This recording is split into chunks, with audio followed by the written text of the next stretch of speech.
Abu Sa'id radiyallahu anhu narrates that one night during the last 10 days of Ramadan, the Prophet sallallahu alaihi wasallam came to the companions and shared a vision he had.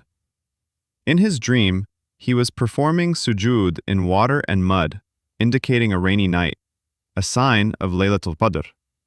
Following this, the Prophet sallallahu alaihi wasallam instructed those who were observing itikaf to return to the masjid immediately. Abu Sa'id radiyallahu anhu narrates that all of them rushed back in the middle of the night. Initially, the sky was clear without a single cloud, but suddenly, a cloud appeared above them, bringing rain just as the Prophet had seen in his dream. They began praying under this rain, with the Prophet sallallahu alaihi wasallam leading the salah and his face covered in mud, exactly as in the dream. This occurred on the 23rd night of Ramadan, showing that Laylatul Qadr does not necessarily fall on a fixed night, but rotates among the last 10 nights. Regarding the signs of Laylatul Qadr, the Prophet sallallahu alaihi wasallam described it as a gentle, calm night, not hot or cold, but very soothing. On the morning of this night, the sun rises with a soft, reddish light, appearing weak and dim.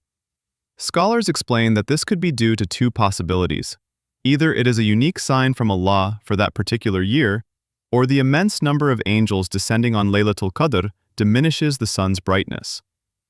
Observing the sun in this state can be a reminder, but one should not assume the exact night and must continue seeking it throughout the last 10 nights. The Prophet sallallahu alaihi wasallam also emphasized the significance of the last part of the night.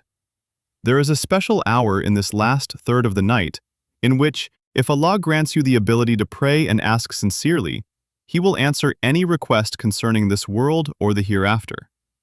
Therefore, it is encouraged to pray and seek Allah's mercy, guidance, and forgiveness during these blessed nights. May Allah grant us all the opportunity to witness and benefit from Laylatul Qadr.